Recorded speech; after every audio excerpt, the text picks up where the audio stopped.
And to start our show, Chris Gray does join us now. And Chris, let's go back almost 12 months now. I mean, you're 7-0 last year. You're playing great lacrosse. You are playing great lacrosse personally, and then everything shuts down. What was the toughest part about all of that for you? Yeah, I think the toughest part was just leaving the team and leaving campus so soon. Obviously, we were off to a great start and we were really enjoying ourselves on the field. But just having that ripped away from us was tough.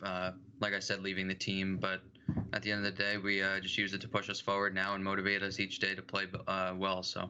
Yeah, how does that impact what you're going through now and maybe some of the training you've had leading into this season? I mean, is that in the back of your mind? Has that created more of a sense of urgency?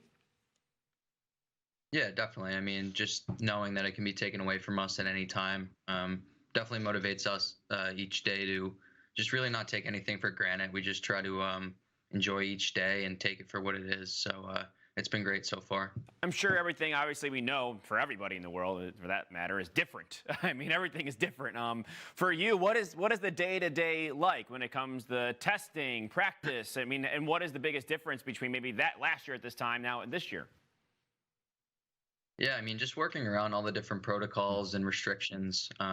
So really for us, it's school and lacrosse and home, and that's really it. But we're fine with that. I mean, as long as we're playing, we're really fine with just about anything. So the restrictions are definitely a little different, but compared to what's going on, in the world today, it's a small thing for us. Yeah, I think that's a good point. It then puts things into a bigger perspective. And for you, now that you've been there, I guess now for a little more than now more than a year, and this is your second go around now after transferring, I would imagine you feel probably a little more comfortable. I remember we talked to you last year, and you were just trying to get to know where everything on campus was, and you probably see that on the field and feel that on the field too. Is that sort of, you just feel more acclimated at this point? I mean, despite what's going on in the world at the same time? Yeah, definitely. I mean, by now I feel like I've been here for all 4 years of college, and that's just really a credit to the guys on the team. They have done a great job since I got on campus last year, just making me feel comfortable and taking me in as one of theirs.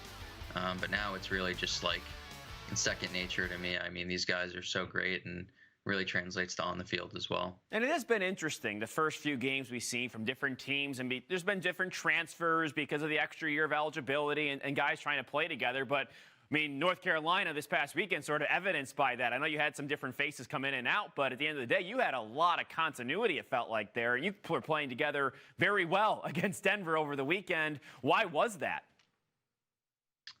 I think just last season, just having those 7 games, it was really just like a warm-up year for us. We have the same team coming back.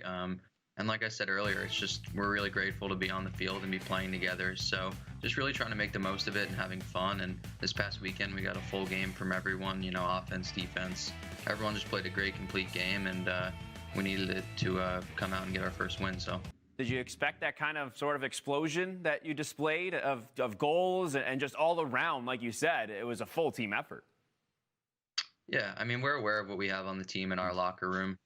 We try not to listen to outside noise or hype ourselves up too much. But at the end of the day, we're just really happy to be out there, like I said. And we have a lot of talent, but there's a lot more work to be done. So. There was one particular play that did get a lot of attention, SportsCenter Top 10. I think we have the video, guys, if you want to roll it. Chris, take me through what happened here. I mean, you take a shot and you go behind the back, picking up some loose change here. Yeah, I got a pretty good look. I think my teammate Brian Cameron fed me from the low wing there, and I stepped in, and goalie made a great play on the ball, and I saw it pop out. And Lance Tillman, did a great job crashing the crease and popping the ball up, and it really just landed in my lap. So it was a nice garbage goal for me, and I just felt like that was the best way to get it in the cage at the time, and luckily it went in. Are there any drills you guys do when it comes to garbage goals like that, like loose balls in front of the cage that maybe got you ready for that, or was that just all instincts? That was really just instincts, I would say. I mean, I think that's more just backyard play. I know if that didn't go in, coach wouldn't have been too happy. So. Do you think plays like that have an emotional lift too at times? And like you said, you can't always go to that, but also you feel like you see basketball games, a dunk can get guys going a block. Do you think something like that with a little bit of flair and a little bit of spice gets everybody going a little bit more too? Yeah, I mean, I would think so. There's always a time for it. So if it fits, why not?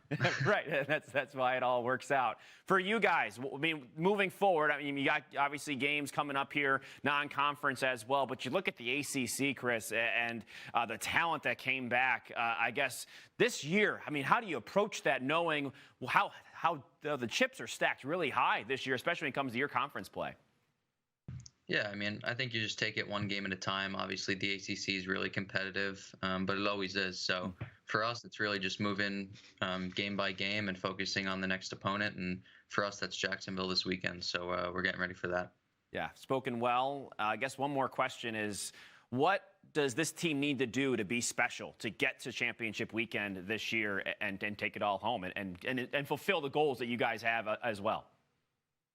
I think just stay consistent. You know, the biggest thing for us is just working each day and getting better. Obviously, we won our first game, but like I said earlier, there's a lot more to improve on, and that just comes with coming to practice each day, looking to get better.